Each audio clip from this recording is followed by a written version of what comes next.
मेरे दोस्त ने मुझे पार्टी करने के लिए घर पर बुलाया और मैं चली गई। लेकिन मुझे क्या पता था कि यह पार्टी मुझे इतना मजा देगी कि मैं इसे भूल नहीं पाऊंगी। वो मेरे पास आया और मुझे कमरे में ले गया। हम दोनों ने शुरू किया घपाघप। मैं चिल्लाती रही। हेलो दोस्तों, आज मैं एक ऐसी कहानी लाया हूँ कि आपको कहानी पसंद जरूर आएगी। चलो शुरू करते हैं। शाम का रंग उस दिन कुछ अलग था, जैसे आसमान ने जानबूझकर गुलाबी और सुनहरी लकीरों को थोड़ा ज्यादा गहरा कर दिया हो, ताकि कॉलेज कैंपस की हर इमारत, हर पेड़ और हर कोना किसी अनकही कहानी का हिस्सा लगे। और मैं लाइब्रेरी की सीढ़ियों पर बैठा उसका इंतजार कर रहा था, क्योंकि उसने मैसेज किया था कि आज कुछ खास बात करनी है। लेकिन उसके खास शब्द के पीछे क्या छुपा है, ये सोचते सोचते ही मेरी धड़कनें पहले से तेज हो चुकी थीं। तभी दूर से वो आती दिखी। हल्की हवा में उसके खुले बाल बार बार चेहरे पर आ रहे थे और वो उन्हें उंगलियों से पीछे करती हुई सीधे मेरी तरफ देख रही थी। उस नजर में शरारत भी थी और चुनौती भी, जैसे कह रही हो कि आज की शाम साधारण नहीं रहने वाली। और सच कहूं तो उसके पास आते ही मुझे लगा जैसे कि आहट और मेरी सांसों की आवाज रह गई हो। वो मेरे सामने आकर बिना कुछ कहे खड़ी हो गई, इतनी पास कि उसकी खुशबू साफ महसूस हो रही थी। उसने हल्का सा झुककर पूछा, इतना घूर क्यों रहे हो? और मैं मुस्कुराकर रह गया, क्योंकि जवाब अगर सच बोलता तो शायद बात वहीं से बदल जाती। मैंने मजाक में कहा कि आज वो कुछ ज्यादा ही अलग लग रही है। तो उसने आंखें सिकोड़ते हुए कहा, अलग नहीं, बस तुम्हारी नजर बदल गई है। और ये कहते हुए वो मेरे बगल में बैठ गई। लेकिन बैठते समय उसका कंधा जानबूझकर मेरे कंधे से टकराया। एक हल्का सा स्पर्श, जो सामान्य भी था और नहीं भी। और उस छोटे से टच ने जैसे दिल में कोई गुप्त घंटी बजा दी। हम बातें करते रहे, क्लास की, असाइनमेंट की, दोस्तों की। लेकिन हर बात के बीच कुछ सेकंड ऐसे आते जब हमारी आंखें मिलती और शब्द रुक जाते। वो बार बार अपनी उंगलियों से मेरे हाथ को छू जाती, जैसे अनजाने में। लेकिन अब मुझे यकीन हो चुका था कि ये अनजाने में नहीं था।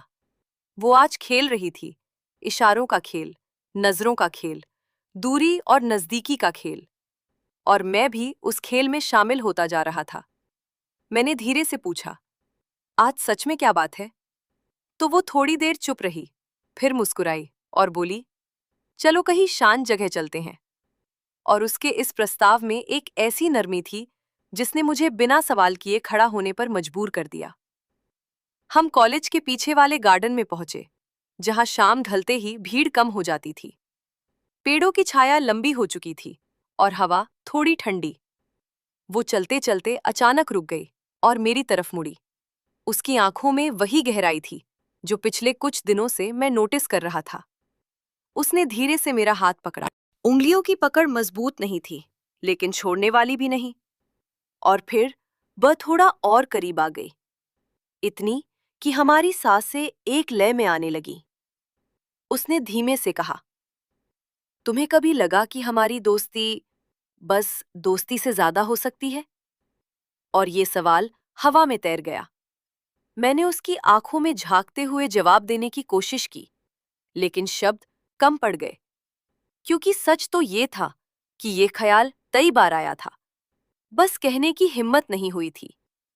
उसने मेरी चुप्पी को जवाब मान लिया, शायद क्योंकि अगले ही पल वह और पास आ गई और उसकी उंगलियां मेरी कमर के पास आकर ठहर गईं।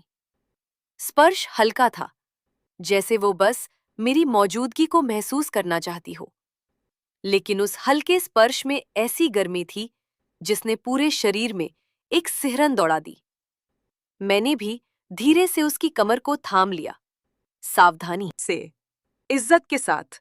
और उस पल में कोई जल्दबाजी नहीं थी, सिर्फ एक बढ़ती हुई धड़कन थी जो दोनों तरफ बराबर थी। उसने हल्की सी हंसी के साथ कहा, डर तो नहीं लग रहा? और मैंने जवाब दिया, डर तब लगता है जब सामने वाला पीछे हट जाए। और वो पीछे नहीं हटी, बल्कि मेरी शर्ट की कॉलर पकड़कर मुझे और करीब खींच लिया। हम पेड़ के सहारे खड़े थे। हवा उसके बालों को फिर से चेहरे पर ला रही थी और मैं उन्हें हटाने के बहाने उसके गालों को छू लेता। वो हर बार आंखें बंद कर लेती, जैसे उस छोटे से पल को लंबा करना चाहती हूँ। उसकी उंगलियां अब भी मेरी कमर के पास थीं, कभी हल्का सा दबाव, कभी बस ठहराव, और उस छेड़छाड़ में एक अनकही इजाजत थी। मैंने उसके कान के पास झुककर कहा, अगर ये सपना है तो मत जगाना। तो उसने मुस्कुराकर जवाब दिया, और अगर हकीकत है तो भागना मत। और उसके इस वाक्य ने जैसे सारी झिझक तोड़ दी। हम थोड़ी देर बाद उसके फ्लैट पहुंचे, क्योंकि उसके रूममेट्स उस दिन बाहर थे। दरवाजा बंद होते ही एक अजीब सी खामोशी फैल गई, लेकिन वह असहज खामोशी नहीं थी, बल्कि उम्मीदों से भरी हुई। उसने बैग सो रखा और धीरे धीरे मेरी तरफ आई। उसकी चाल में आत्मविश्वास था। उसने बिना कुछ कहे मेरे दोनों हाथ पकड़कर अपनी कमर तक ला दिए और मुस्कुर फुसफुसाई, अब भी सोच रहे हो? और उस पल में सोचने जैसा कुछ बचा ही नहीं था। मैंने उसे अपनी ओर खींचा। उसकी कमर पर मेरी पकड़ थोड़ी मजबूत हुई और उसने अपनी बाहें मेरे गले के चारों ओर डाल दी। हमारे बीच की दूरी पूरी तरह से ख़त्म हो चुकी थी, लेकिन हर स्पर्श में संयम था। हर हरकत में एक दूसरे की रजामंदी साफ झलक रही थी। म्यूजिक हल्का सा बज रहा था। कमरे की रोशनी मंद थी और हम धीरे धीरे उस लय में झूम रहे थे, जैसे कोई धीमा डांस हो। उसके हाथ कभी मेरे कंधों पर, कभी कमर पर फिसलते और मेरी उंगलियां उसकी पीठ के रास्ते फिसल कमर तक लौट आती। हर बार वह हल्का सा सिहर उठती और मुस्कुरा देती। उसकी आंखों में अब सवाल नहीं था, यकीन था। मैंने उसके माथे को चूमा और वह मेरे सीने से लग गई। उस आलिंगन से सिर्फ चाहत नहीं, बल्कि अपनापन भी था, जैसे हम दोनों लंबे समय से इस पल का इंतजार कर रहे हों, लेकिन उसे सही समय देना चाहते थे। रात धीरे धीरे आगे बढ़ती रही। हम सोफे पर बैठे बातें कर रहे थे। बीच बीच में उसकी उंगलियां मेरी कमर पर हल्की शरारत कर जाती और मैं उसका हाथ पकड़कर उसे और पास खींच लेता। वह हंसती, फिर गंभीर हो जाती, फिर मेरी आंखें में झांकती जैसे कोई जवाब ढूंढ रही हो। मैंने कहा कि अगर यह रिश्ता आगे बढ़ता है तो सिर्फ आकर्षण की वजह से नहीं, बल्कि इसलिए कि हम दोनों एक दूसरे को समझते हैं। उसने इसे हिलाया और मेरी कमर पर हाथ रखकर बोली, तो फिर वादा करो, जो भी हो खुले दिल से होगा। और मैंने हामी भर दी। उस रात हमने सीमाएं पार नहीं की, लेकिन दूरी भी नहीं छोड़ी। हम एक दूसरे की बाहों में बैठे रहे। हल्की छेड़छाड़, कमर पर हरकतें, हाथ, नज़रों की भाषा, और उन सबके बीच एक गहरा भरोसा। सुबह की पहली रोशनी जब पर्दे से छन कर आई तो उसने मेरी तरफ देखकर मुस्कुराते हुए कहा, अब पीछे नहीं हटना। और मैंने अपनी कमर को हल्के से थामते हुए जवाब दिया, अब पीछे जाने का सवाल ही नहीं।